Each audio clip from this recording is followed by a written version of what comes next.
He was so drunk at 11:30, he wanted to fight people just sitting in the lobby there. And I said, Ben Golan. I understand that. Wow. I don't know how can you tell. So 10. Ben Golan, Brandon Solis. How's it going?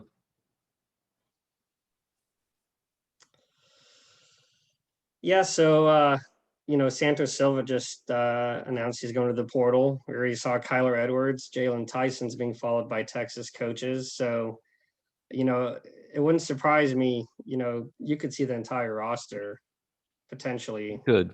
going to the portal. And with how easy it is to transfer nowadays, it's wild. And, Kirby said it could be a couple of weeks before the new hire. And I get that. They need to make the best hire, regardless of how long it takes. But you could, filling out a 13-man roster from scratch might be tough for whoever the new coach is, in my opinion. Could I don't be, know- I but don't know these days. Marcus was supposed to come back. I know that, or wanted to. Was kind of leaning towards it. That's not Obviously, happening. they can enter the portal and change their mind, but we'll see. Like you said, it's a matter of when you fill the spot and who fills the spot. Obviously, Yeah. And I mean, by now, all of, most of the high school recruits have signed. So that's not, you can't just go out and sign a bunch of,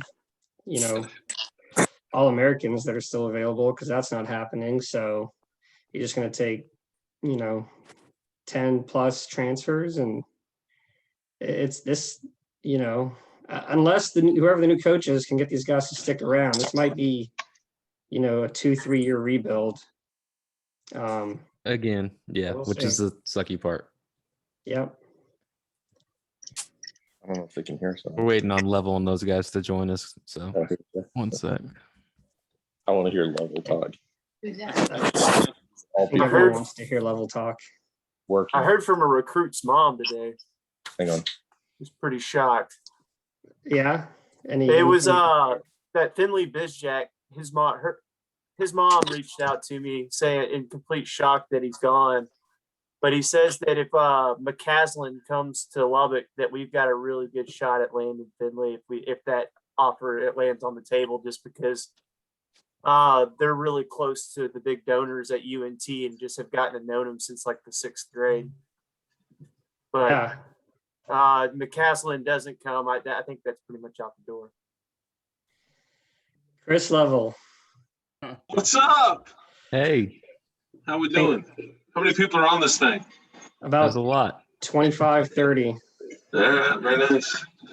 and not a lot of screens on. So watch out. One of them might be the man that just left us. It's a joke, but we're just chatting about what's next with kind of Marcus transferring or putting his name in the portal and stuff like that. Yeah. Do we just start reporting here, or what do you want me to do, Ben?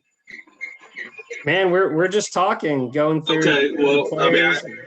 I just put the phone down. I can tell you that I think Beard he's trying to get Kyler to go to Austin, or he's offered him. I know that obviously Texas is trying to get Jalen Tyson.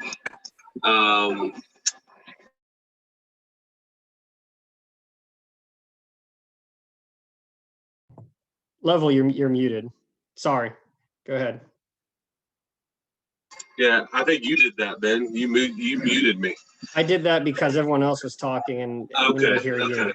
I just got off my show, man. I only call 3 people a dumbass. So let me call you one too. And you can hear me okay? I usually have one of those headsets on, but you can hear me okay? Okay, good.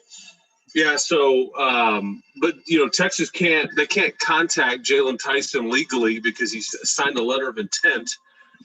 And he has to be released to really deal with anybody.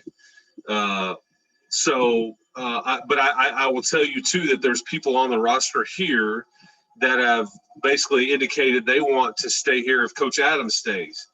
The phone call that I was just on, Mark wants to stay. He It's not necessarily as the head coach. I think he just wants to stay. Chris told him repeatedly today, if you don't get on the plane, there's no job for you here. He didn't get on the plane, and now I think Chris's agent has called Mark a lot since then, trying to. So again, Mark called his bluff a little bit. They're tight. That is a relationship that I just think it would be very smart for Texas Tech in many ways to keep Mark Adams here in some capacity. The role that he's got now, which is kind of a lead assistant or whatever, but it also is probably a way to keep, because I think guys like Kevin McCullough and Kyler, they've indicated they would want to stay if Coach Adams was still here. So there you go. What else? Anybody got any questions? I see, look at Carnley with his fancy hair. I see that. Yeah, I see that. If anyone has any questions, feel free to unmute yourself. I think you can do that. Yeah, but- pop them in the chat. I've got time. I just got off the show just now. I can tell you there is a I don't know if I'd call it a meeting. There's a somewhat of a get together of some folks that are going to be somewhat involved in this decision tonight. They're going to start operating fairly quickly. You heard that Texas Tech hired a search firm, right? And so a lot of people roll their eyes about that. Texas hired a search firm too. Here is why you do that. So I'm perfectly clear. It's pretty much, it sucks because it costs you, I don't know, 150, 200, 300,000, whatever it is to hire a search firm. Here is why you do that, though. Fundamentally, you can at that point hear from candidates that don't want their name out there from as being a candidate. If they've got a current job and they don't want their employer to know, they go through the search firm. Okay, this is why Chris was able to say to everybody last night, I haven't talked to Texas. Well, this is true. His agent and him were talking to the search firm who was talking to the school. I mean, that's how it works. So you hire a search firm because then that way you have an open line of communication to these candidates, to their agents, and when those people are ever asked about it, there's no concern about, well, I haven't talked to that school, because it's true. So anyway, I can keep rambling, but sorry. But if anybody's got any questions, man, we're here. People are asking about candidates, and I know it's early for that. All this just happened today, but I saw a report that a couple of the favorites for the Oklahoma job were Porter Moser and Grant McCasland, and those are two names that are pretty hot in college basketball right now. You mentioned Mark Adams. Grant is a guy that I know. He's been here under Coach Knight. I talked to him several times when he was an assistant at Baylor. He, in fact, asked me a few times about the situation here. He was interested. Now, again, it's a much different job now than it was then. And I think he's actually a different candidate now than he was then, too. But he's been interested in this job. He's coached in Wichita Falls. He's now coaching in Denton, obviously, as we know. And he's a Scott Drew kind of type guy. But I think you'd be crazy if you don't talk to him, because he's kind of on the upward trajectory here from a standpoint of he won't be at North Texas for much longer, I guess is my point. So he's definitely a candidate. Porter Moser, great name. He's a Chicago guy. He's a big city guy. Is that a fit? Are you worried about fit? Those are great questions. And then, a couple other guys you and AD mentioned on your chats this morning, Nate Oates. I mentioned a lot of stuff on my chats, Ben. Some of it was accurate. Some of it wasn't. Some of it was dumbassery. Some of it was frustration. Some of it was anger. I did the best I could. This has been a brutal day for me personally, professionally. But I'm not going anywhere. I'm maintaining with what I said. This is a damn good job. And I, this Chris Beard has tried to call me 4 times a day. I have not taken that phone call yet. I'm not ready to really do that yet. So yeah, I've said a lot of things today. Sorry. You're getting it raw right now. Yeah, no, you're good. I just, two guys who are Power 5, Eric Musselman and Nate Oates make $2 million. Yes. So if Tech's, doubling potentially their salary, I would just say those are two other, hot names that would be of Hey, level. interest. The problem there is that the problem there with you mentioned Nate Oates and Eric Musselman, yes. The issues there are the buyouts. It's the same issue with Kelvin Sampson. It's not about compensation and salary per year. You could way outpay them, but their buyouts are extremely prohibitive. Now, Musselman's is not near as bad as Nate Oates. If you wanted to hire Eric Musselman, you could probably do that. Now, he may be like, I have a feeling if you don't end up hiring a guy like that, you're going to get him a raise, because they're probably already wanting to redo his contract now, because I think his buyout is somewhere around the $4 to $5 million range. He was making, I think, around the $2 to $2.5 million range. Now, the thing about Arkansas is they can pay. They can pay. That's an energized fan base. That's a tough. So it depends on what Eric Musselman wants. If he wanted to take this job, I think you could probably work that out. Yeah, but if he wants to stay at Arkansas and be more well compensated, yeah. But Eric Musselman can be my coach. I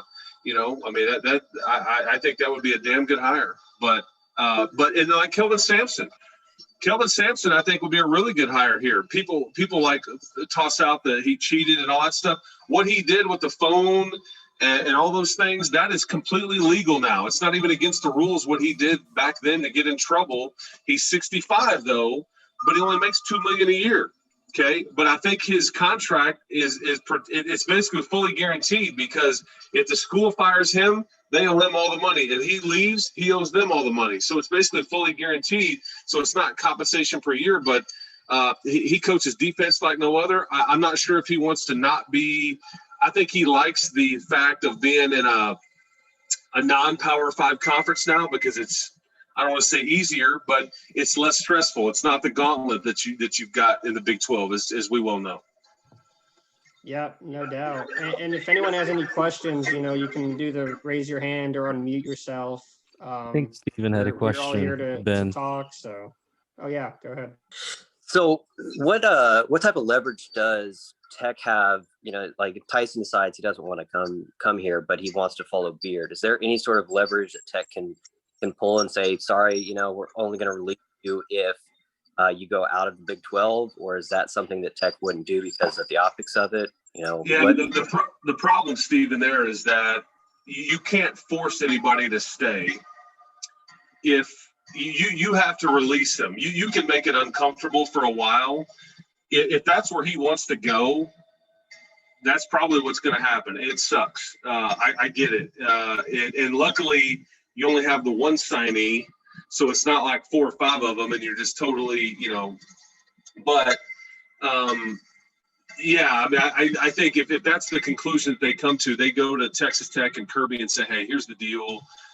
I really want to go be there. You can drag it out, but ultimately you'll release him. That's just what happens pretty much at every school. And again, you don't want to force a kid to come here that doesn't want to be here. That's just not going to work either, because he's not going to be a hand for you. He's not going to, and that's the tricky part that they're all in now, is like you automatically want to jump to a situation to where you hurry up and hire a guy and we start putting the roster together and keeping our guys, but you also don't want to be in a situation to where you just jump out and make a hire and then it's the wrong one. There's a level of patience that needs to be practiced here, and that's tricky. I get it. Trust me. I wish there was a new coach there tomorrow, because I want them in front of those guys, telling them, "Hey, man, we're good. Let's start rolling." But the Tyson thing was a red flag when we couldn't get a hold of him. They're on this Zoom chat, but I've been trying to get one of our staff guys to get a hold of Jalen for about 4 or 5 days, because I thought that was a key piece of information.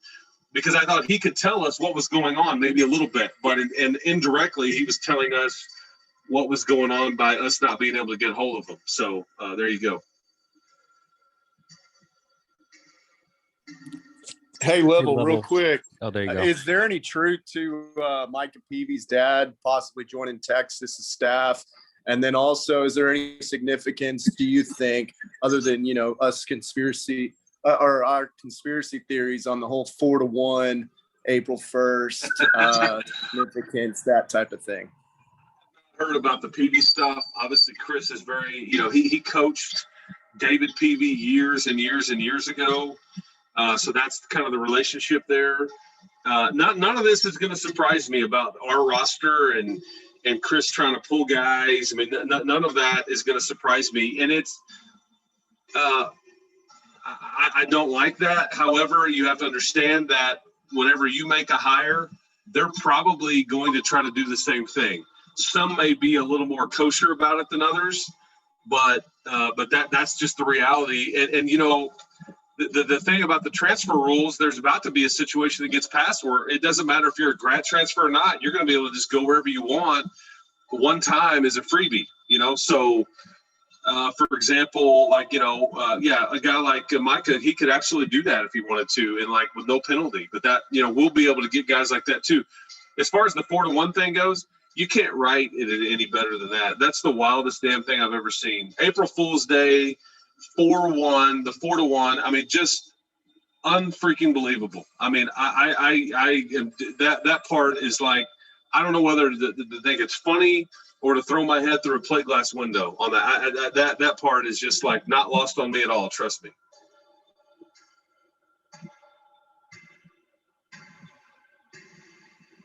Clayton, go ahead.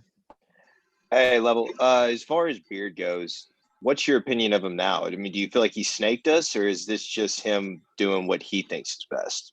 Who's talking? Oh, he's up there. Okay, you didn't have his picture on. Okay, so, sorry. Say it again, Clayton. Say the question again. What's my opinion of him? Is that right? What you said? I mean, do you think he snaked us, or I mean, how do you what's your genuine feeling? Did he just straight up leave us at the altar, or did he just want nothing to do with us after the tourney? I think he. Here's what I think.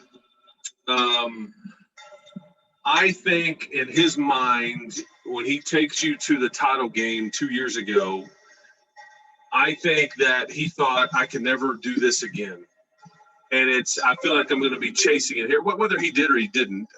But I think he felt like I'm going to be chasing that. And these last 2 years have been a grind. I mean, you haven't been great. You've been relevant. You've been competitive, but you've been, 500, as I pointed out. I mean, there's no guarantees with whatever you've got going here. And so my opinion is that I just think that this was a time where he could jump, and trust me. And I know Kirby takes a beating on our site from all kinds of things. There is zero that they could have done because Chris looked at those guys yesterday and did not want to talk contract, told them he hadn't talked to Texas, then all of those things. And I think Chris just played the game, this was clearly done. Ogden was done. A lot of these things were done. They played the game, and just like you're going to play the game when you try to hire somebody. It sucks. Trust me, I get it. You should feel pissed. You should throw a battery at people when they come here next January or February or whatever, man. I mean, load it up, man. I applaud it all. I hope they delay the game because of the tortillas. I just talked to one of the guys that donated a shit ton of money to Chris, and he's like, I'll get ejected. I'll be ejected before they throw the ball up in the air at midcourt. But you should feel all those emotions. That's what makes this stuff fun.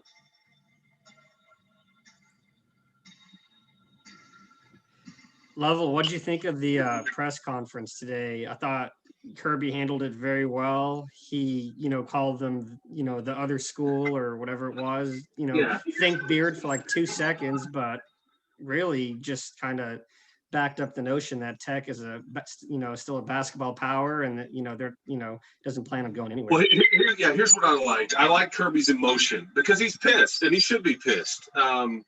Again, when you do everything and you provide, you restructure, you grease the wheel, you do everything you could, and and it's not good enough. It's like it should piss you off, but it's about where he went. That's the other thing. If he goes to North Carolina, hey man, I get it. It's a blue blood. I totally understand. This is different, and that's what created a different dynamic for all involved here. Is that it was Texas. Everybody understood that. Chris knew this. Chris Del Conte knew this. He knew he couldn't lose Beard, and that's why that was such a big deal for those folks. But I like Kirby's fire. I think in some ways it creates a dynamic to where you're going to see Dusty and Kirby and people like that get real competitive here. And I like that. But again, there's no guarantees that Beard will do well there or that you'll land on your feet here. There's just no guarantees. But I think your job is just so much different now than it was. And I think you'll see the competitive side and financially and otherwise. Because there's already Mark Adams is an interesting spot here because there's going to be a bit of a tug of war. He's gonna become richer here because of the situation that he's in right now, and he's in an interesting situation, professionally. So we'll see kind of how that goes. But guys don't like to lose, and I think there's a lot of Tech people here that felt like they lost today. But you'll see them punch back. Go ahead, Chase Allen. Thanks for letting me jump on. As far as like the grad transfers go, Mac and MSS, do you think they kind of owed more of a loyalty to Beard rather than Tech? Kind of just seeing how that process works. And do you think that like players like Agbo and Nadolny, who might not have had much as run in the past couple of years, would be a little more incentivized to stay? Yeah, great question. I think I said this to the staff earlier. I think that most of your roster is going to be in the portal by, the next day or so. They, in some ways, they'd be crazy not to be. They need to worry about what's best for them and at least open that up as an option. Doesn't mean that some of those guys won't stay. I think with Mac, I was curious. Mac needs to have foot surgery. And so there's an issue there. I think I was surprised a bit that he was going to come back in some ways, pleasantly surprised, I should say. But, I don't know if he would be allowed to go to Austin and, I don't know if they would. I just don't know. But I think Santos Silva's the same way. I think Marcus was going to come back for sure. But I think there's definitely a loyalty to Chris because of just kind of a short-term situation and all those kinds of things. With Agbo and Clarence, great question. I wish I knew the answers to a lot of those guys on the roster. I don't really understand how this is going to play out and when. Because Texas has to rebuild their entire roster too. You got guys that are going pro. You had Royce Ham and Donovan Smith, whatever his name was. They entered the portal.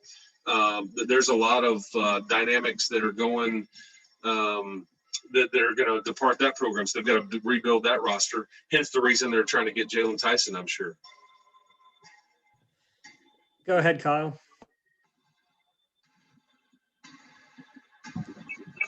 Hey, Chris, do you think it would be, do you think it would be better for Tech to aim for someone like McCaslin from UNT or try and play the game and get a bigger name in here? My opinion is I think you need to see I think you're going to get interest from candidates that we're not even talking about here. Mid-majors, Power 5, potentially coaches that we're not really thinking about or don't necessarily have ties or that's not on the top of our mindset just because of how much you compensate and what you've got going here. And that's the beauty of the search firm part of it is you may hear from folks that you wouldn't have heard from otherwise. But I just want the right fit. And I think that it doesn't, you look at like Nate Oates from, that's at Bama now. They hired him away from Buffalo. There's no ties to Tuscaloosa or the South, or they just hired a really good coach and it's worked.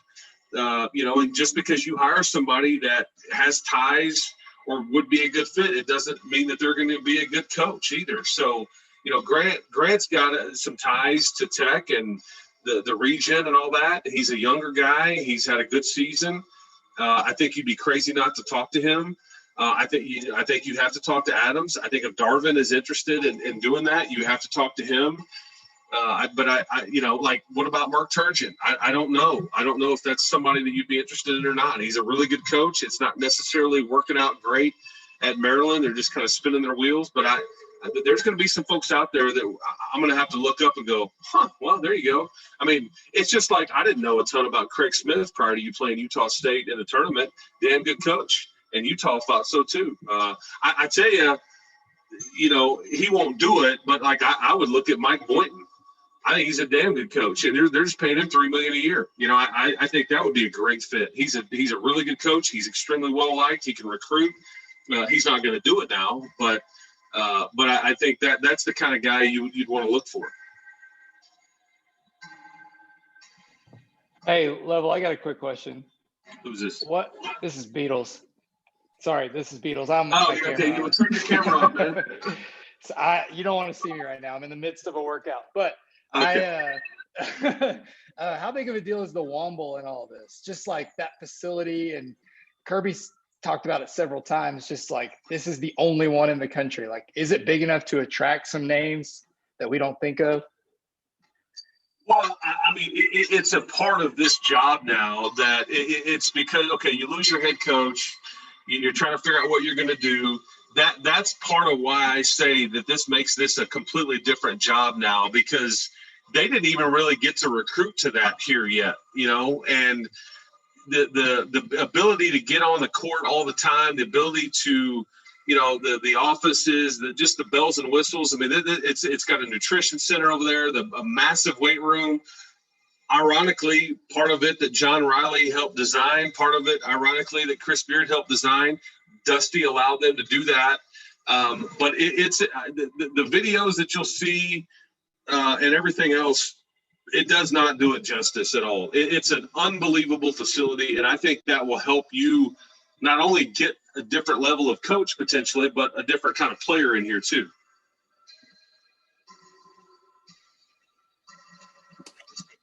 Level, you talked about it earlier about with the donors and stuff like that. What's the overall sense from the ones that at least is it kind of what he's doing with you and other people, where he's calling back now that he's in Austin, that type of deal? Or is it something that he's been, relatively upfront, similar to Kirby, even though he doesn't necessarily owe him anything, but, he owes them a lot for all the money they've poured?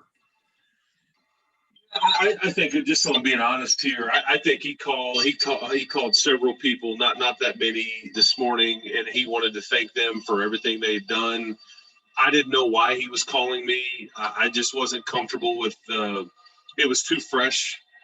I just wasn't ready to do that yet. I don't know if we'll ever talk. I don't know. I think he's called several people though that helped him in various ways and that are friends and all those things. We'll see how, but I think I just he played the game this week, and he stayed in contact with people like Dusty and Kirby and Tony Hernandez and all kinds of people like that really all week. We knew the wind was blowing a little bit differently the longer that it went, but anyway, it's just I have different feelings than some will. I have a right to feel however I want. And that's why, and you guys do too. And that's, the whole thing's just awkward. I don't know. I mean, I've got an Elite 8 ring and a Big 12 championship ring that I just got from him sitting on my mantle. I don't know how to feel about those kinds of things. I mean, it's just weird. I feel bad for guys like Todrick Gocher. And I heard from Tariq Owens' dad during the show today. He's upset. Those people don't know how to feel. And you don't know, what is this era? Can it be still celebrated and honored and all those kinds of things? I don't know. It's just awkward. That part sucks. That part sucks. So, it's going to be kind of awkward for a little bit until everything kind of settles down and gets squared away. But it's going to be a rivalry. There's no doubt about that.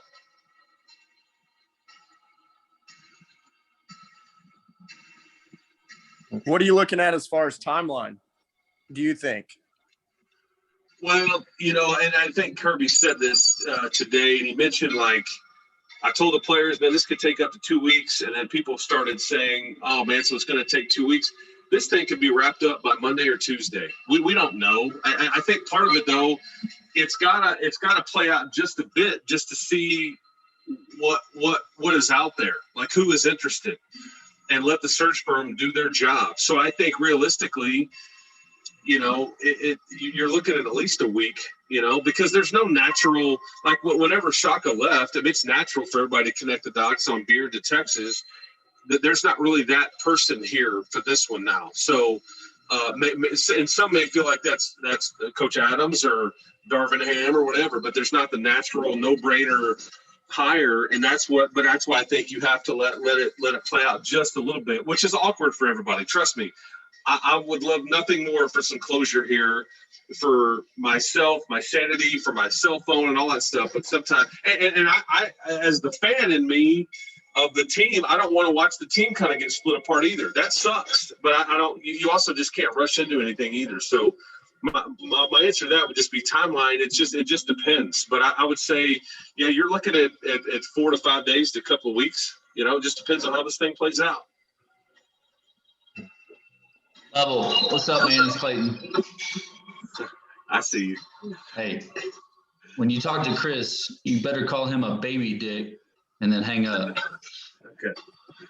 But I'll I try gotta to go, keep it buddy. moving. But appreciate you, and let's go get Darvin Ham and call it a day. Okay. Hey, thanks, Clayton. Appreciate you, brother. See you, man. Yes, sir. All right. I think Ricky, you have a question? Yeah, Chris. So during the press conference, when they mentioned Tony Battie as part of the search group, that kind of I was kind of happy, but I was kind of surprised. What are your thoughts on Tony being included in that search? And tell me why you felt surprised. Just I hadn't, I guess just because I hadn't heard that name thrown around in a long time. Tony's been around the program a lot. I sat next to him, or he sat next to us when we played Memphis in Miami a couple of years ago. He was in Boston with us during that Elite Eight run, I guess it was. He's come back to several games. He's really, since he's retired from the NBA, he's really tried to be a part and close to the program. I think that's very smart for a lot of reasons to include him, because he's going to have some different thoughts and some different contacts from an NBA standpoint that may or may not help. But I just think he's, guy was a lottery pick, played in the league for 12, 13, 14 years or whatever. Right. And he's very well respected. And so, I think that was a good thing. I smiled when I heard that, because I wasn't sure when I heard former. I was like, okay, what are they about to say? The team makes a ton of sense. And again, if there is any interest in Darvin, I mean, they played together in college here. That seems like an easy connection. I just don't know what, like, Darvin. I have a bad phone number for Darvin. I was trying to text him today. But he's a Bucks assistant. He works with Giannis every day, but he's an NBA guy. He was a finalist for the Pacers job. He's somebody that is I think thought to want to be an NBA head coach or a general manager, I think. But he may feel like, okay, for more money and my alma mater, maybe I can do this. I mean, Juwan Howard's making it work. I think North Carolina could easily end up hiring Hubert Davis or Stackhouse or one of those guys. So it doesn't, the ex-player thing doesn't always work, like we know with Cliff and those kinds of things. But I think Darvin, if you surrounded him with guys that have been in the recruiting game and all those kinds of things, he'd be a damn good job. And I know he could beat the shit out of any other head coach in the Big 12 too. So I like that too. Yeah. Okay. Sorry if there's any kids watching. My apologies for my language. Yeah. And I know it's probably too soon to answer this, but do you think the culture of the program was defense? Do you think they will try to stay with that, or do you think they'll kind of go? Adams is here. Open Yes. it up. Yeah, if Adams is here, yes, but. I think we would all agree that sometimes offensively here it was challenged. I think it's hard to be all things. That Final Four team they were kind of a chameleon in that they could win with a variety of different styles. You want to slow it down. You want to play up tempo. You want us to guard you. You want to zone us up. You want to play man. We can do whatever, and we can guard you. And it was just it was special. I don't know. I think that largely is dictated by Coach Adams, if I'm being honest. I think that you'll have a defensive presence for sure if Coach Adams is here, his identity. If not, it doesn't mean that goes away. but I'm not opposed to scoring 90 a game, like some of these, because that's the way the game is being played now, the way it's officiated, and all those things, and a bunch of 3-point shooters. I mean, look at Baylor, look at Gonzaga, look at Arkansas, look at Alabama. That's what they were. So they just pummel you offensively. And I look around there with our team this past year, and you look around like, where are the buckets coming from? If Matt can't make them, if Collar's not shooting, where's the offense coming from? So, yeah, I'm not opposed to switching that up if that's what the search dictates. Austin, go ahead.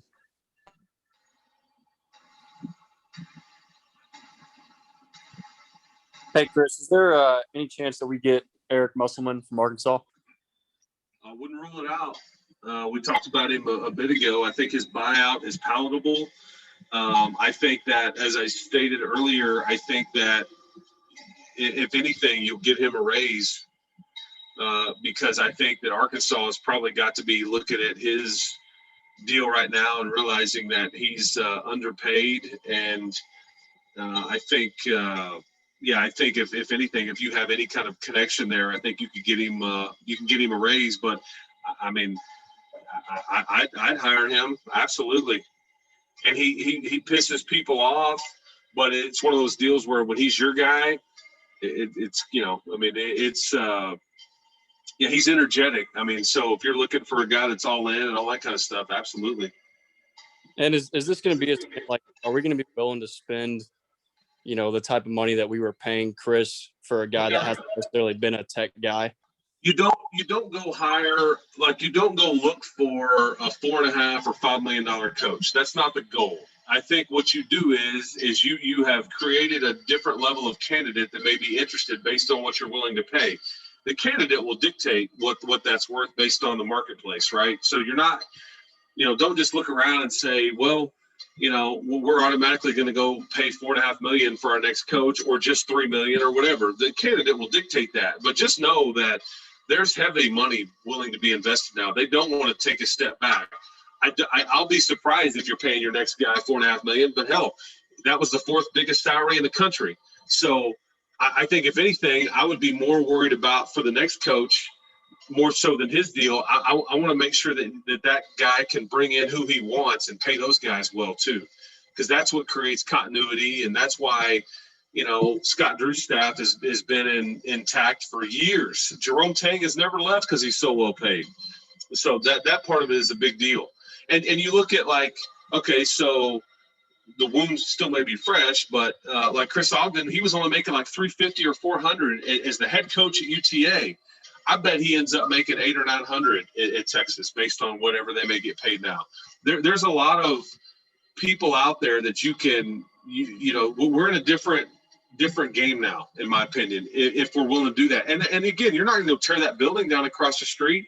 You're reworking your arena, doing some different things. It's all in place. Like you got your own marketing guy, you got all this kind of stuff, and the fan base is hungry, they're interested. So I just don't see that you trying to skimp or take a step back at all. The competitive part of that from these guys that can make that decision will dictate that, in my opinion.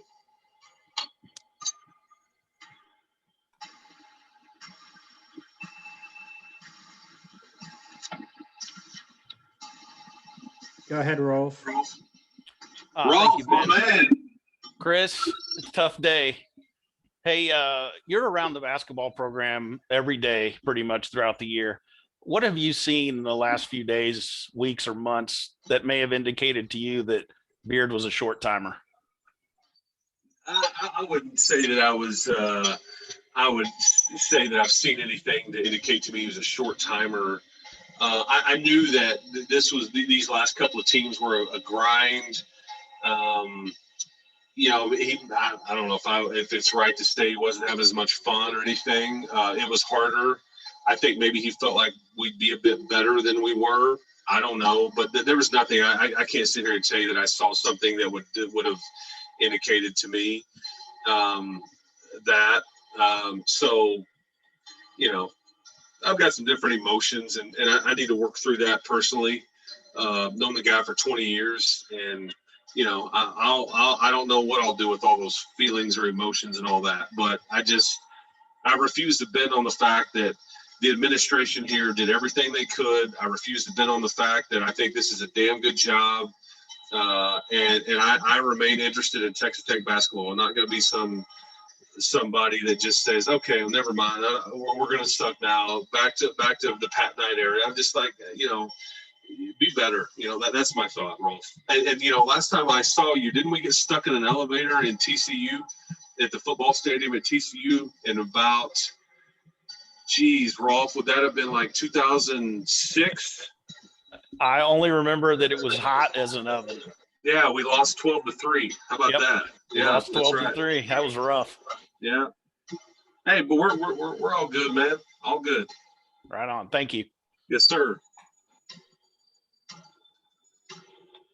This is good therapy, man. I hope everybody else is getting some of that. This is probably good for me. Hey, Level. We're just gonna keep going. Who do you think will get the first commit? The new head coach or Matt Wells? That's funny. For different reasons. Yeah, I don't. I'll be out. Just because like this whole thing never stops. I'll be out at football. They're scrimmaging tomorrow at. Coach Wells and I talked earlier. He called to check on me, which I appreciated because he got to be pretty tight with Chris, and Chris had his back on many occasions. So I'll be out there around football tomorrow, and I'll try to find out a little bit more about the football recruiting standpoint when I'm out there tomorrow. I know that they are. Ben can help me out here, but I think that we had it on the site today, and I think they're a lot closer than people may realize. It was the corner from transferring from University of Florida. Is that right? Yeah, Jahari Rogers. He's from Arlington. Yeah, originally from Arlington. Yeah, so I think those are the kinds of things that may be on the cusp. And I think he's Ben. Help me out here, Brandon. Somebody, but I think he's got 3 or 4 years left. Yeah, 4 years. 4 He years. was a So, freshman. yeah, might as well be a high school guy. So, anyways, yeah, but I mean, obviously, whoever we can consider the current roster guys for basketball now current commits too, because you're going to have to get them to commit back to you. Whoever now Adams won't necessarily, but whoever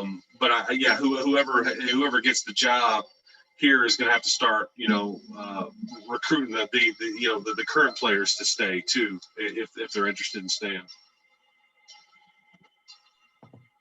Hey, Level. Yes, who's this? Chief Solis real quick. Have you thought about, I was just thinking about this. Jalen and Jaron Bradley are pretty close. Right. I mean, you have to think that maybe they're having a little discussion. Oh, are you trying to pull Jaron Bradley out of here? Or you think No, that Jaron I'm Bradley saying can he get keeps Tyson Jalen kicked out? here. Yeah, I mean, all kinds of dynamics at play. I think. I think if I'm Jalen Tyson, I don't know what I'm ultimately doing until they make a hire here. I just, we could talk about all kinds of hypotheticals, and I'm not certain that it would be smart on his part just to cast his lot and say, I'm in no matter what. I mean, what if the new guy you hire plays through the post and doesn't want to play quote unquote positionless? And, there's just all kinds of dynamics there. If it was my kid, I would keep my options open and I wouldn't rule anything out. But I think the Jaron Bradley thing probably is a fair point. And by the way, he's looked like a stud. Cumbie just texted me a second ago, told me he told me offense looked good this morning. Can't wait to see you out there tomorrow night. So see, Sonny's fired up to be here.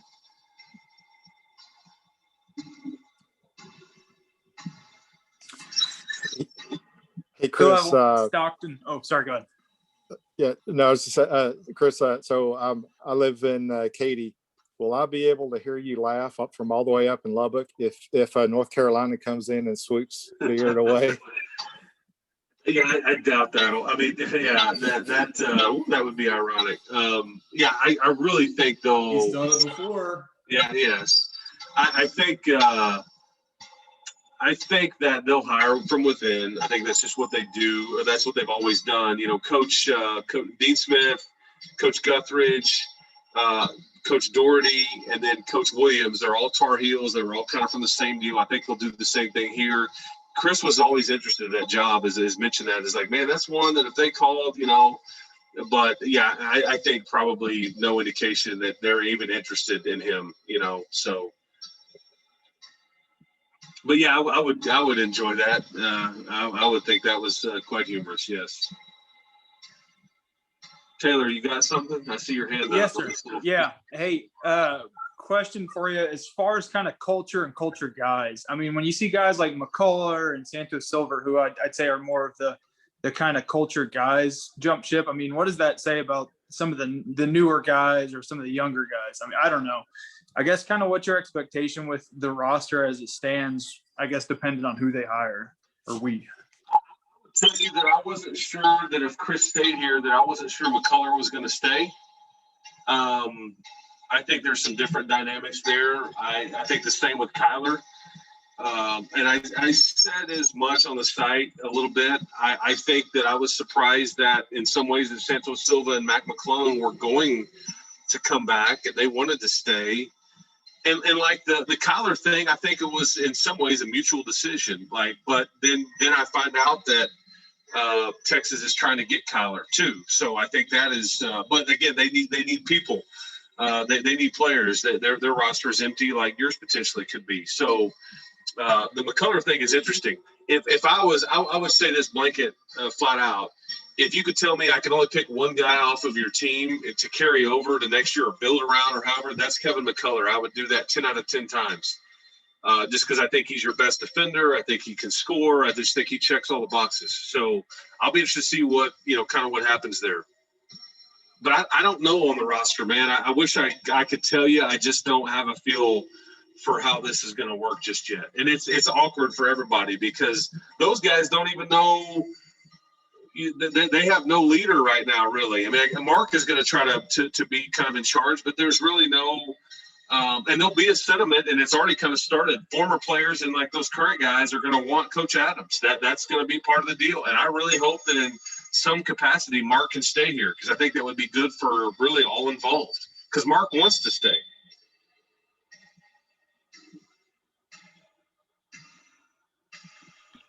Level, can we get the Cool River days back? I feel like this is like the online version, man. Yeah, you're getting unfiltered here, man. You're getting unfiltered right now.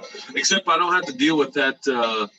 Who was that dude that man?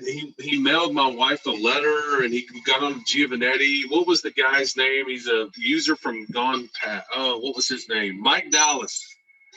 Yeah, I had to deal with Mike Dallas a lot. I'm trying to remember what his username was on the site. Some of you guys will remember that. He's crazy. Literally. Patriot Raider. Patriot Raider. Good call. Whoever said that. Well done. Talking about evolution and stuff. Yeah. Didn't he send a letter to your wife, Level? Yes. Yeah. Like telling her what a horrible person I was. For I'm not even sure why. I have no idea, but it kind of scared me because I was like, is there white powder in here? Is there, what he was trying to do? But yeah. He was really slow, though. You could outrun him. Okay. That's good to know. Hey, and it's like the lion theory, man. You don't have to be the fastest guy. You just can't be the slowest. So everything about this move has felt dirty, right? From what we hear today and even the last couple of days, it's just felt dark.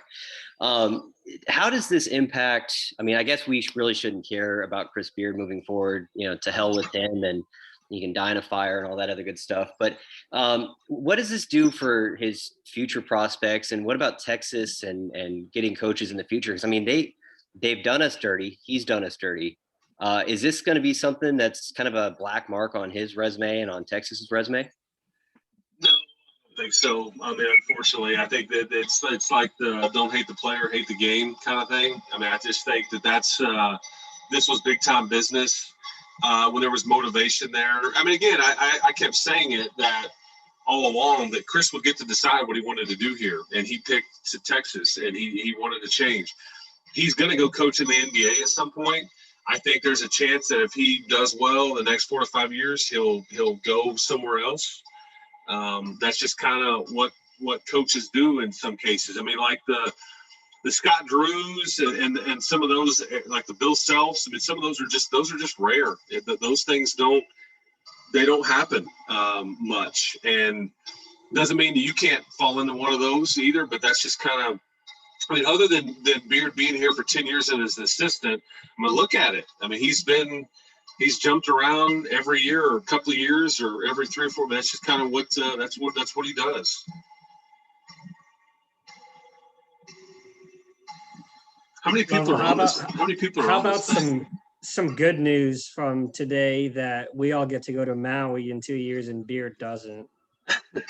Yeah, I mean, that's why I say that I just refuse to believe. It doesn't mean that you're going to be reeling off 25-win seasons, but you're going to remain relevant here. You're just at a different level. And Kirby and Dusty and all those people that are in charge of putting the next coach in place, they understand that. They absolutely understand that, and they're not one to take a back seat. And you know, I mean, go look at that field in Maui. You want to think you want to take a slap ass team up there and against those guys on national TV for 3 or 4 days on Thanksgiving week? On, you know, no, I mean, you just can't do that. So I just think, you know, relevancy is here now. It doesn't guarantee you wins and losses, but you know, Chris isn't guaranteed wins and losses in Austin either. I mean, that's just kind of how this thing works.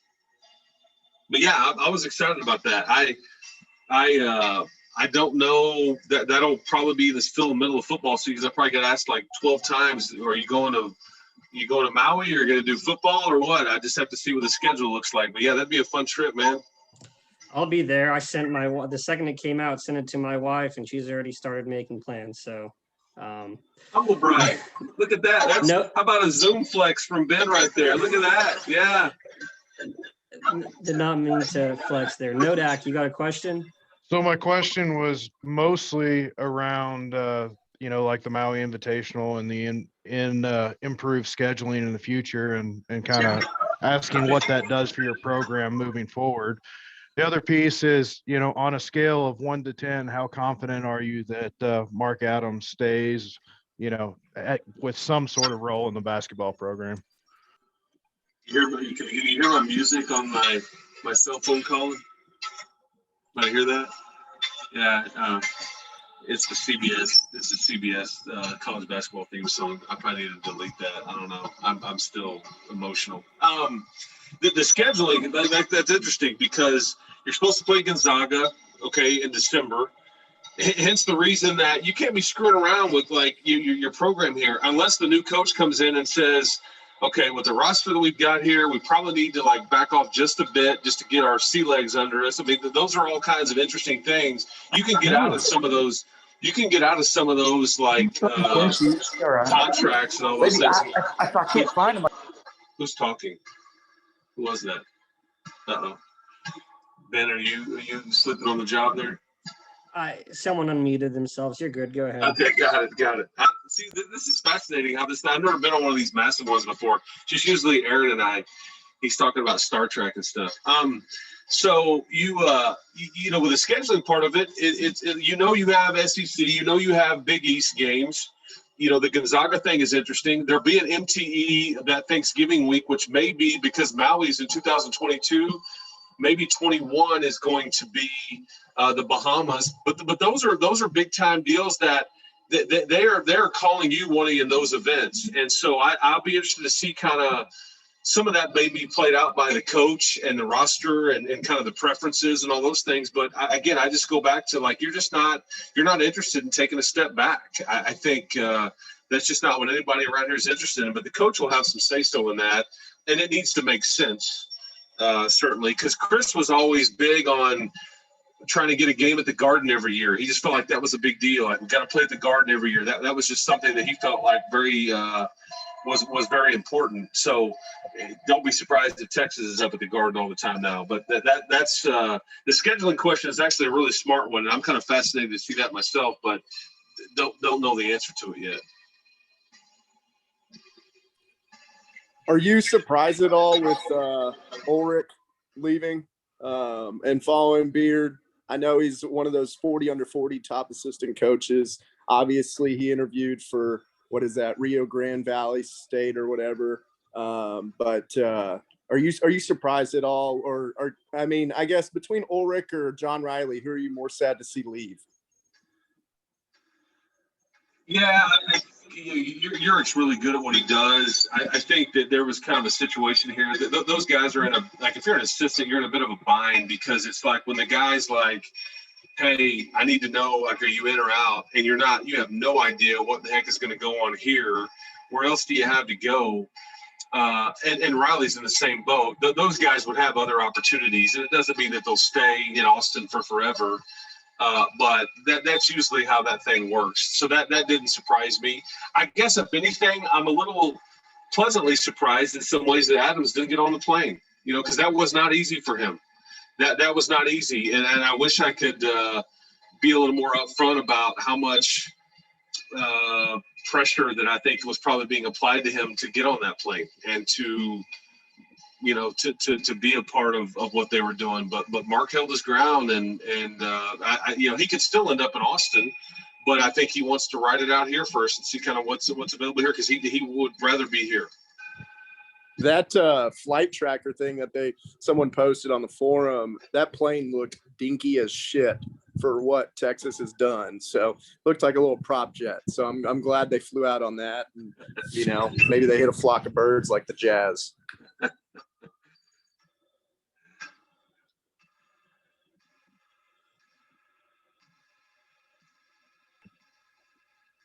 Hey, Level, would like to know your gut feeling on Coach Sutton's over under 50% he stays or goes. Yeah, you talking about Sean, I'm assuming? Yeah, Sean's in an interesting situation. I think he was apparently, as Kirby said, he was out of pocket, going back to Oklahoma. Sean's son is the head coach at Trinity Christian here in town, Spencer Sutton, and it just I think they were kind of putting down some roots here and all those things. That's an interesting one. There's some people that will tell you he was kind of interviewing for some different jobs and all those things. I don't know. I don't think he stays here. I don't think so. I think that was more of a beard deal and a beard roll and all there's some confidence there and all those things. But I don't think he stays here. No. But it's a different dynamic because his kid is working here, and that's one of those things where a lot of things could be at play here, because maybe Spencer isn't remaining here long term either now because there's no ties to Lubbock anymore. So what was normal and made sense yesterday maybe doesn't make as much sense today. I don't know, but that would be my hunch.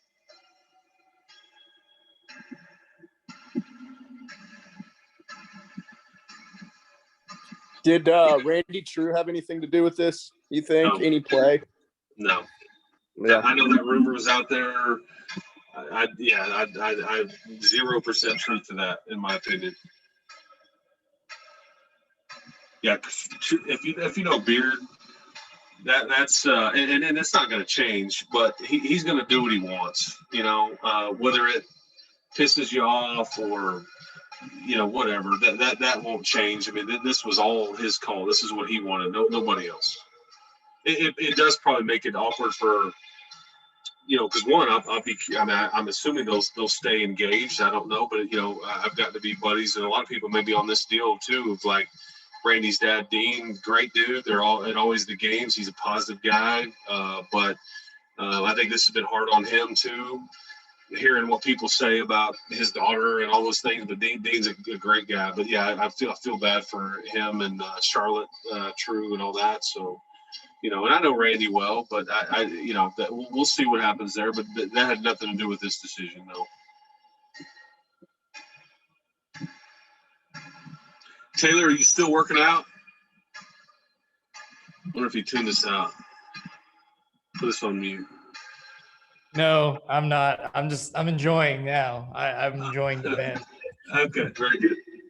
It's something I was wondering though, since nobody else is talking. So I figured I didn't want to cut in line, but why didn't Adams get on the plane? Like, I appreciate it. I just don't understand it, I guess. Because I think he wanted to. His preference is to stay here. Okay, so I think he wants to. That was a sign of him saying, "I would prefer to be here." I don't think it necessarily has to be the head coach. I think in a perfect world, he would stay here in a similar role that he was in. If I'm being perfectly honest, I think that is a perfect, ideal situation for all involved. Does that surprise you some? What? Like, that he would stay here as not the head coach? Not at all. Okay. Yeah, not at all. You know, because I mean, Mark is a guy. I mean, does he want to get on the road and beat the pavement and go recruit and all these things? He and Chris have a very unique relationship. It's they do get along, but they don't, if that makes sense. But there's a lot of mutual respect, and there's a lot of frustration with each other too. So, but I'll tell you, Chris knows how much Mark means to that machine. So, if anything, yeah, if anything, it would behoove Texas Tech basketball to keep Mark around here in some capacity, but also would hurt Texas.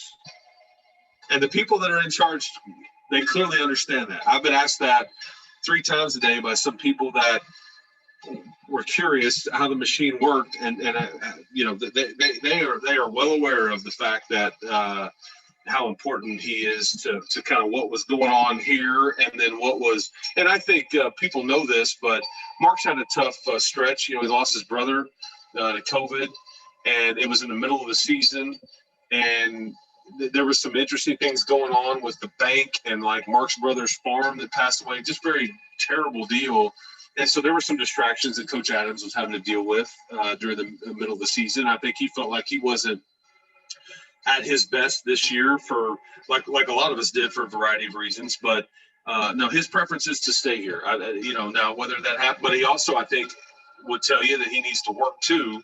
So if there's nothing for him here, then he would end up potentially in Austin. Would that be like a deal breaker for any potential head coach? Like, hey, we're offering you this job, but here's your assistant. No, and I doubt very seriously 2 things. One, I don't think they would force that on anybody. I think 2, if you hire a guy and he's like, I'm bringing all my staff, they'd be like, cool.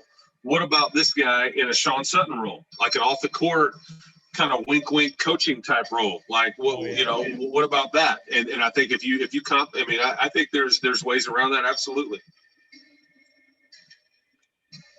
I can't imagine a coach wouldn't want that, I guess is what I'm thinking. Like, yeah. Would you even want to hire a guy who didn't want him on staff at any capacity? You're saying you can't imagine that a new coach would want that? Well, yeah, like who wouldn't want just like that guy, that voice on the bench? Yeah, in any role that you would. Yeah, if I'm understanding you right, I think the new guy would be crazy not to talk to Mark because of how successful it's been, and you have to.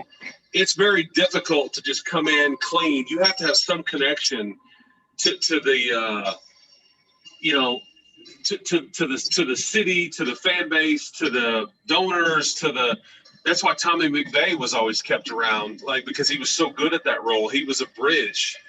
And like basketball, whoever gets this job is going to need something similar to that too. Former player, you just got to have it, because otherwise there's a breakdown in between what the program is and the fan base, the former players, the donors, where you go grocery shopping in town and all that kind of stuff. I always try to help there too. I'm a minor player in those kinds of things, but we get to know these guys, because we start working with them immediately, and you try to help them out there, man. You try to make them comfortable, and with some of that stuff, because they don't know if there's some idiot in the stands that's like some big deal that donates a ton of money, or he's some blowhard idiot. They just don't know some of that stuff.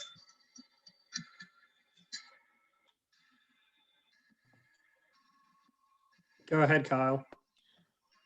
Hey, Chris, couple questions here. I was just for someone that was at the game with Baker coming into town a couple years ago, what do you think the reaction will be compared to that? I said this on a radio show earlier. My opinion is that will be the hottest ticket in that building's history. I don't think there will be more of an interest. And I would say it doesn't matter what each team's record is, where they are in the standings. There will be more people that want to be in that building that day, whenever it is, more so than ever before. And, you know, in some ways, I hope that Tech fans don't, when myself included, don't embarrass ourselves. But in some ways, I kind of hope we do. So anyways, but yeah, I think that's what I think about that particular game. And that's what makes this so touchy, man, about the whole thing. And everybody understood the dynamics at play here. If you go to North Carolina, it's one thing, man, but when you're in the conference, man, it's just, and especially that place, it changes the dynamic completely. And that's why everybody has the right to feel very frustrated and angry today. You know, you have every right to be. Yeah. And my last question, since Matt Wells was kind of out left field a couple of years ago in football, do you think Kirby may have somebody in mind that may be out from left field as well here, or do you think he'll kind of stick to this area? I don't think they have anybody in mind. I don't think they will necessarily stick to this area. And I say don't have anybody in mind. There's no like no-brainer candidate.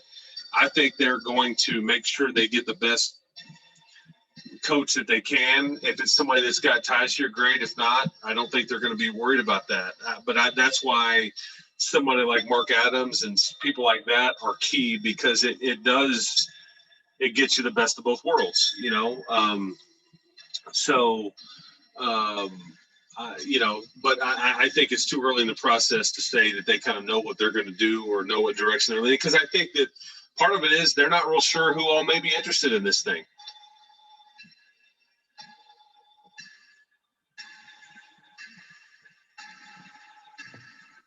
Hey, Chris, how bad is it going to suck when we see Monhay on this Fireside Chat next year? It's very fair to wonder aloud about like those kinds of things, like the Fireside Chats, all the things that Chris endeared himself to this fan base. I just don't think that really moves the needle or is endearing to those, you know, that part of the fan base down there. I could be wrong. I think it's just it's a lot different dynamic down there politically, you know, all kinds of different reasons, and big city, and it's just hard to, you're always second fiddle to football. So I'll be interested to see if that is the Fireside Chat. Does it keep going, or do you leave it left here? What do you do? But he'll try to do everything he can to tap into the fan base to get them engaged in the student body and all those kinds of things. But yeah, I mean, that's what we all know the deal there. That was the Lubbock deal.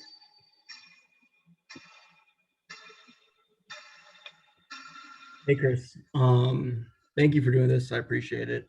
I was just starting Red River Sports when the whole Leach situation happened years ago. So this is just feels like a kind of a retread, but I see it with a couple of these transfer announcements with Marco Santos Silva and I think Kevin McCullough, and I came late, so I don't know if you answered this. Do you think any of those players have a chance of coming back, depending on the coach that's hired? Yeah, I think they're all gonna. I think most of the roster is gonna enter the portal. I think they would be in some ways dumb not to. I think they have to do what's best for them, and they're not sure about what lies ahead here for them from a basketball standpoint, and who's the coach, and all of those kinds of things. But I do think that, yeah, especially if Coach Adams stays, that's going to be kind of the linchpin on the keeping your current roster somewhat together, because there's some of those guys that if Mark stays, you've got a nucleus to build around and to add to and all those different things. Certainly, he would be the linchpin there. If Mark is not here, I think that, yeah, you could have, you know, you could end up having like an entirely new teams, you know, somewhat, you know. I think that could be not that you're going to just flush. Like, I'll tell you who here's the guy that I'm most interested in now that I'm sitting here talking it out. Here's the guy that I'm most interested in out of anybody, Avery Benson. What does Avery Benson do? You know, I mean, I'd be willing to bet that Avery is torn Avery's had chances to go get scholarships and play at places. Avery was the first one after the loss to say, 5th year starts now. I'm in. Everybody else was quiet, all this and that. Avery Benson was like, give me some more, But what does Avery Benson do? That's an interesting one right there as far as, and he's not that he's some major player on your roster, but the personality and the culture and the program guy that he is, that is certainly somebody that I'm now that I'm sitting here talking it out, I'm fairly interested to see what he does.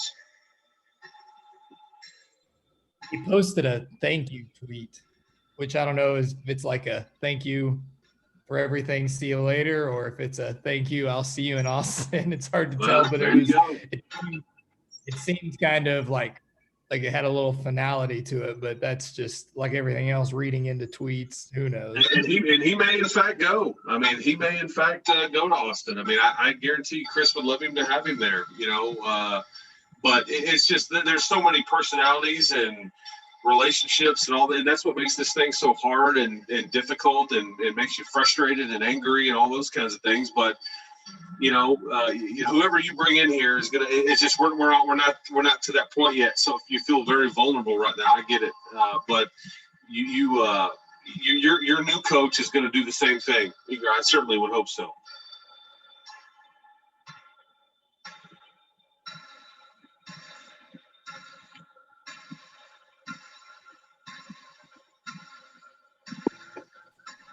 How much of what Beard did here was just an act? Because I felt like one of the things that endeared him to us was that everything felt so genuine, right? All the fireside chats, secrets in the dirt, all that crap that we bought into, that everybody bought into.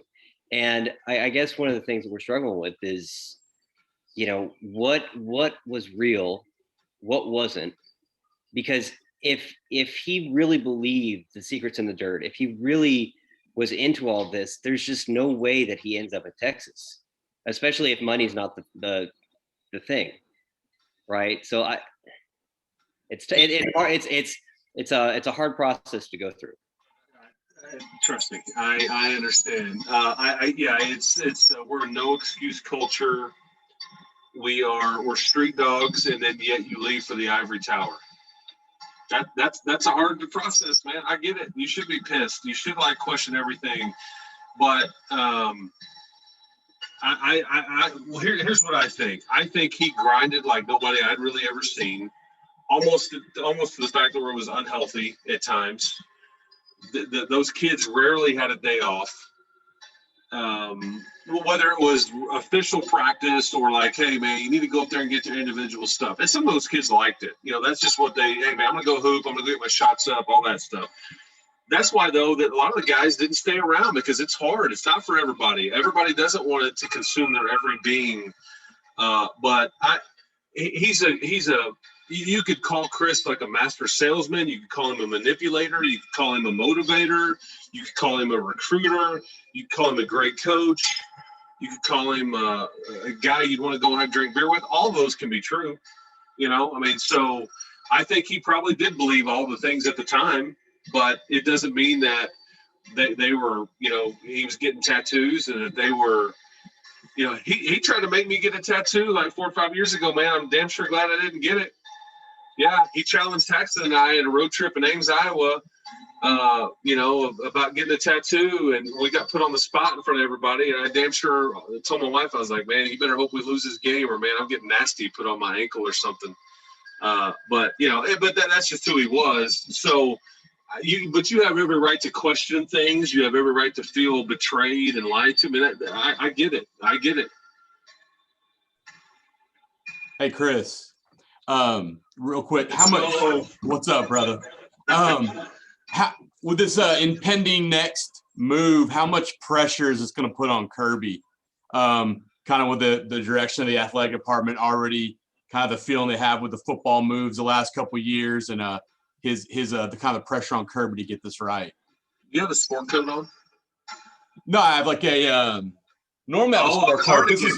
This is more of a cardigan, Chris. So nice. But I generally have a sport coat on, but yeah, just cardigan it today. It looked like a sport jacket. Yeah, I feel like you ought to be at that. What was the movie, Wedding Crashers movie, when they're on the scene with the boat in the background and all that? Like, I feel like you need to go be playing flag football and all that and that. Yeah, no, I'm stuck in my office all day.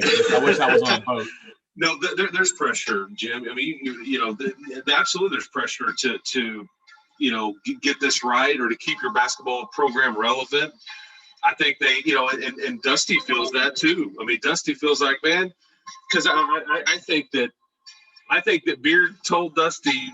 I mean, I don't know if it was verbatim, but it's like, man, if y'all build me this, man, I'm never going to go anywhere, kind of thing, But that building is just a game changer, and so that's why I just say that there's pressure to now you want to compete with. Or you want to stay competitive. You want to show everybody that this program isn't just because of this guy. That was the only reason why we were successful. And like, heck, man, you may have a game against Gonzaga in like 7 months scheduled in Phoenix. I mean, do you think you want to, hire some slapdick and then like they can't coach or put a roster together to go play against Gonzaga? Heck no, man. So absolutely, there's pressure there. I don't know what that gets you though. Jim, I don't know if that gets you, the acting head coach like Eric Musselman. Does that get you the mid-major guy? Does that get you the current assistant elevated? Does that get you the NBA guy?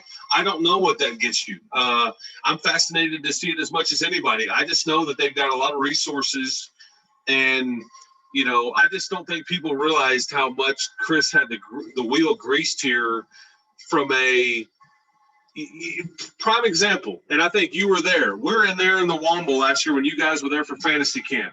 He told everybody he wanted that video wall in the and people are nodding their head that were there. He wanted that video wall in the Womble because it was very NBA-like. Okay. Hey guys, it's about $750,000. We really need this. I think it'd be really cool. I think you could help recruit, whatever. Done. Like they got it for him. So much so that when they start doing this thing, they had to go rework the AC and heating in the entire building because that thing was pushing out so much heat. So you start, okay, well, we got you the deal. We screwed some other stuff up to get this thing to work. Now we got to put one on the women's side of it. I mean, but those are things that he asked for and he got, and people were willing to give him, So, because the new guy's going to come in and go, what the hell is this thing? Like, what do we do? What do I need this for? But it's just those kinds of things that he got everything he asked for and wanted. And I just hope people understand, like, when you have I think men's basketball is the only sport on campus that had their own marketing person. Like, there's a person over there, that's all they work for is men's basketball. That's it. No other sport, including football, has that. So it's just all kinds of things like that I think are fascinating that, I just don't think people realized how and Chris pushed for those things and people were willing to give it to him. But I can't remember where I was going with that. Sorry, I got off on a rant. Does that mean those things are here to stay, or they're going to get rid of them? Sorry, say it again. I'm looking at text. Does that mean that some of those things, like for basketball, those kind of things, that they're here to stay, or are they going to leave with Beard? Oh, no, I think they'll stay. I think they're in place. Absolutely. Yeah, I think that's part of why this job is different now than it was.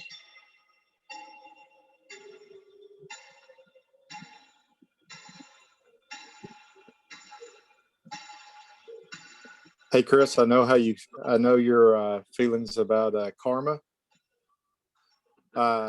What would it look like for you to put chalk one up in the win column for karma in this situation? What would it need? What would it look like for you to say, there it is? The first thing that really starts with keeping Mark here. That is a big deal to all involved here. I can't emphasize that enough. I know how hard Chris has worked to get Mark to go to Austin, and and it probably was very tough for Mark not to do that, as I've stated that those are. But then I think, if it struggles down there, if you have a winning record over them and beat them more than they beat you, I mean, all those things seem to work out. But the first and foremost is the Mark Adams thing, because that would be personal. That would be very personal for different reasons for everybody here and there, I think.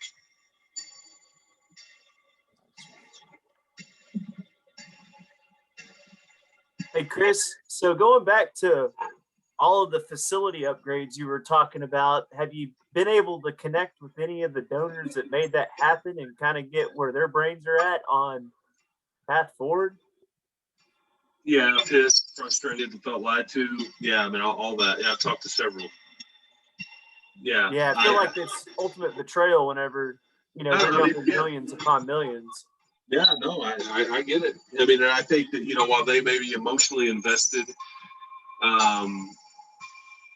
they felt like financially invested and all those things. I mean, yeah, absolutely. I think that, and they have every right to feel that way.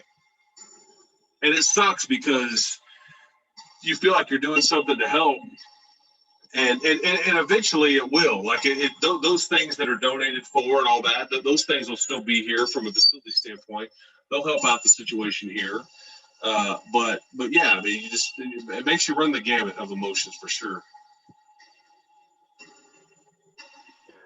Chris, you may have said this already, but who's the top of your hot board? Not said that. I really don't know what they're going to do. I think that we haven't really done a good job of putting like a hot board together, just because we started looking at some of that stuff and some of the coaches that everybody's tossing around. I mean, the guys we've talked about on this particular Zoom call, our Coach Adams, Darvin Ham, Eric Musselman. We talked about Kelvin Sampson's situation. We talked about Nate Oates' situation. But there's going to be somebody that's off the radar that's an acting head coach, whether it's a mid-major. There's a lot of good basketball coaches out here, man. I mean, are just out there in the country. I mean, like the Ohio coach did a phenomenal job in the game of beating Virginia. I was watching, Porter Mosier's name is going to be thrown around a lot, but he's a Chicago guy. I was surprised that Iowa State hired Otzelberger, because I felt like that they could have done a little bit better than that from a mid-major standpoint, or somebody that was more local. I wish I could give you a hot board or like a leading candidates, but McCaslin is another name. I mean, I'll be shocked if a lot of those guys don't go for this job and or aren't talked to. Now, keep in mind here, the more guys that you start wanting to talk to and all that, the longer this is going to take. So everybody needs to understand that too, because sometimes, you want to, hey, let's spend some time with the guy. Let's see what he's about. Okay, let's see him again. That takes time. It doesn't all get wrapped up with a nice bow and then we were off to the races. So I hope everybody understands that too, because trust me, I will want it over. I wanted it over an hour ago, but we're not going to get our wish there. The second part of that is how much ultimate say does Hokut have in this hire? A lot. Yeah, but it's I mean, he contrary to what people will tell you, I mean, he hired Beard. I mean, obviously Hans takes some credit there, and Hans was definitely involved and all those things. But I mean, Kirby ultimately got to make the call there. Kirby didn't get to hire Billy Gillespie. That was already done well before Kirby got the job here. People try to attach Gillespie to Kirby, but Kirby was still working at Miami whenever Gillespie was essentially had agreed to this job. But yeah, Kirby he'll have some say so here, absolutely. But that's why it'll be collective. President Skubnik and Tony Battie and Dusty will have a lot of say so too. But he'll tell you, I don't agree here or there, but I mean, it'll be Kirby's call. I can't say it's all his call. I mean, there's a lot of things that are factored in there, but I think that he'll have plenty to say so. Fuck UT. Yeah, there you go. How far along is OU in their hire? Because that'll have an effect on us, right? Yeah, it's a great question. I don't know exactly what they're going to do. I think it was interesting that Mark Turgeon came out and said, hey, not leaving anywhere. I love the job that I've got, which probably indicated that maybe there wasn't interest there from him or from Oklahoma to him. I think one of the Oklahoma assistants that was on Kruger's staff is leaving to go with Coach Kevin Kruger to UNLV, kind of clean that up a bit. And so not real sure what will happen there. You've mentioned multiple times on the radio and whatnot that this kind of impacts the legacy of the last 5 years. And I guess one of the things I'm curious about is, you see Odiasi seems to be kind of pro tech, and it'll be interesting to see where his feelings lie. But what does this do to the players that have been brought in over the last 5 years? And are we going to see a split between those that are pro tech and then those that are pro Beard? Or are we, because I feel like with Beard, and I bought into this, right? I got his stupid goat shirt with him, it came out a couple months ago. I'm gonna burn that shit. And I feel like some players may have bought into Beard, the personality, whereas some bought into tech. Is that right? Or are we going to see a split? Or are most of these players pretty loyal to the university over an individual? It's a great question. Some of those guys, though, they may support Beard, but it's not like they're going to go be honored at a UT game or be a part of because they didn't play there, that they could be around and all that. But and I feel for some of those guys too, because they're probably not sure how to feel. They're probably like Matt Mooney, I think, has expressed some interest, like he comes and does a summer camp here all the time and all that. Well, for kids, my kid has gone to it. I'm sure he's wondering, okay, are people gonna still like me or support me, or are they angry at me because the coach that I played for is no longer here? So that works both ways, but I'm not real sure to answer your question. I do hate that for that era, because I think that none of us are really sure how to feel. You can't bring the Final Four team back here and honor them and bring them out of the court. I guess you could, but the head coach won't be there. But all of those dynamics are certainly awkward, and I'm not real sure what the answer is there on because I tell you, here's a prime example. This is one of the things about Texas, the job, that we wondered if because Chris can't go get certain transfers into school there. Junior college players, certain transfers. It's different set of criteria and dynamics on that. For example, Brandon Francis could not have gotten into school at Texas, and I know he's really supportive of Beard, and it's a situation where Brandon almost didn't graduate several times, but he did, and he's very thankful for it. But it's dynamics like that. I can't blame Brandon for casting his lot with Beard, but I also know that he's got Texas a special place too. So I guess to answer your question, it's very awkward. I'm not sure how to answer that, nor how it will play out. I don't know. I don't know. These are the things that we'll talk about on our radio show all the time, though, because does Jamias Ramsey ever feel comfortable enough to come back and come to a Tech game on, or come out and work out in the summer? Is he welcomed back? Those are. I would hope he would be welcome back, but does he feel like, okay, that's what I want to do? That's an interesting one. So kind of a follow-up, is that one of the first things that I guess the next Texas Tech men's basketball coach, is that the first thing they do, is they reach out to those players and say, you're welcome back at any point, and let's get this thing rolling? Or that's why keeping Mark Adams is key. Because they'll all feel comfortable with that. Adams could link a lot of that together. That's why I think that. But yeah, a new coach, if there is no ties here, then I think that's certainly something that you would be smart to do. Absolutely, and that's what Chris did with Batee and a lot of Darvin, a lot of those guys, brought those guys back. You make them feel comfortable and a part of things, and now Batee will be a part of the search firm that'll kind of help find Beard's replacement.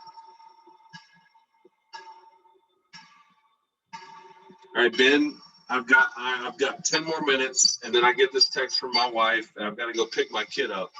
So I've got 10 more minutes. Sounds good. You I guys. got just rambled on for 2 hours here. This is I don't know if I've bored everybody or not, but No, this is great stuff, and you guys just keep them coming, one after the other. So. So 10 more are minutes, you Batia and heard the Darvin Ham buddies? Is there any connection there? sorry, say it again. Who said something? Sorry, this is Blake Elliott. Are Tony Batia and Darvin Ham buddies? Do you see any connection there where? Yeah, they played together in college. Right. Yeah, they still talk. Yeah, I think very much so.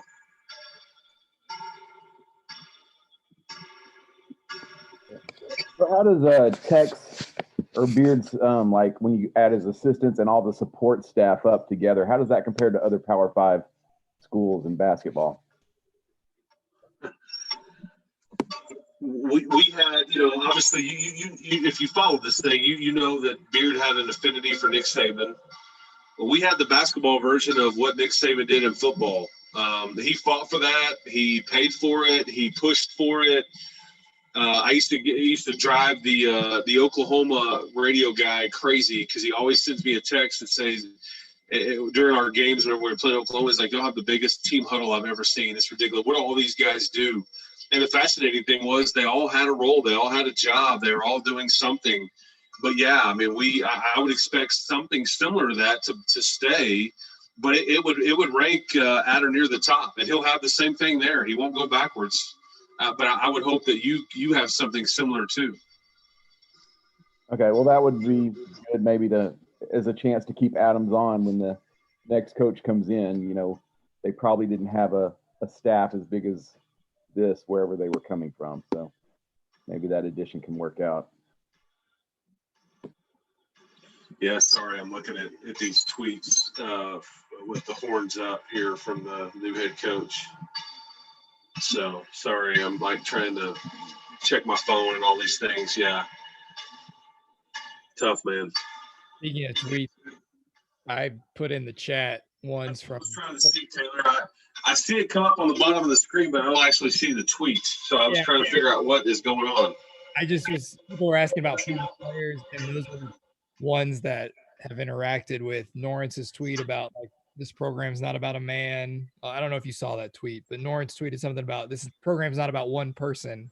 And Davide responded, Brandon Francis responded, Tariq Owens retweeted it. Just a lot of people interacted with it. So I think that's I don't know. That just made me feel better personally. Yeah, it's good to see him with us, not with the coach. Yeah, no, I got it. I definitely get it. Hey, Chris, one thing I look at some of those tweets y'all are talking about, though. There's so many of those guys that have already retweeted. Norrance is one of them. Adams is our guy. He's our guy. So it almost makes you feel like kind of what happened with the Leach and then hiring Tuberville instead of Ruffin, that we're going to go through that again, where if Adams doesn't get the job or whoever comes in new doesn't keep him around, then now you're going to burn that bridge that you're kind of hoping to kind of bridge a little bit. I don't know. It's just, I've seen 3 or 4 players already retweet or mention Adams in that manner. It makes you wonder that a little bit.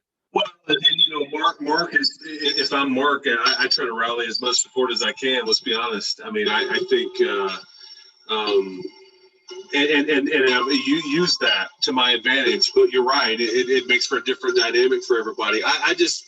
It doesn't mean that this is where he will remain. But I think he wants to stay here.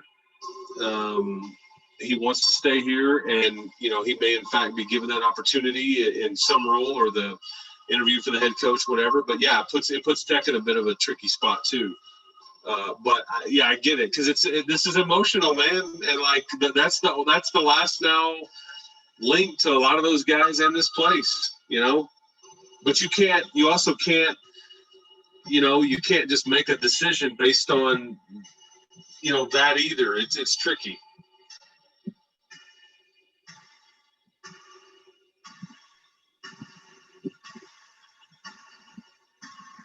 Have you had any interaction with Kirby Hocutt today? Because, obviously, I think he did a fantastic job. You could tell he was emotional. You could tell he was angry. He was professional, much more professional than I think most of us would have been, which is why he's in that position.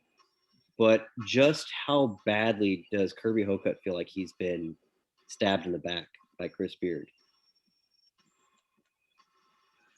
You know, I think, you know, Kirby, everybody involved, they understand it's a business. I mean, I've had interaction with Kirby today, yes.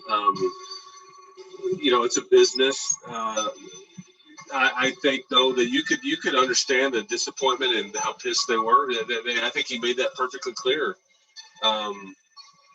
Yeah, I think that is certainly something that, you know, benefits us in some ways because of maybe where it goes now. Just because maybe there's I don't know if you not that you needed more motivation, but I don't know if he felt like betrayed or it's just like I think he was like. If I'm Kirby, I'm confused. Like what the hell, man? Like what did we not do? Like what is going on? Like why do you want a new challenge or a new change or whatever? I mean, it's and I think he kind of expressed some of that too, you know. So, but yeah, we'll see kind of how this thing we'll see how this thing kind of winds up and like what you end up with and how long it takes and. You know, but again, they're going to have their fun today and at your expense and my expense and all that. Trust me, I've been tweeted by many a Longhorn today. It's not a lot of fun. I can only, you know, mute and block so many people. It sucks. But, you know, again, you can't win or lose any games right now either. So it's just kind of part of the deal. I still haven't unpacked a lot of these emotions either. I don't know how long that'll take or, you know, I don't know. We'll see. Hey, Ben, I'm going to leave it with you, man. I had to go get my kid. Yeah, thanks for doing this, Chris, and we'll wrap it up here. As I said, I hope I didn't bore everybody. Keep hope alive. We appreciate you, Level. That was awesome. Thank you. Appreciate it, Chris. Appreciate it, Thanks, Chris. man. Yes, sir, man. Y'all be good, man. We're going to be all right. Thanks, I know. guys. Does anyone know how to get a permanent marker out of a basketball? I've been trying to get this out for the last hour and a half. It's such a nice ball, you know. It's just got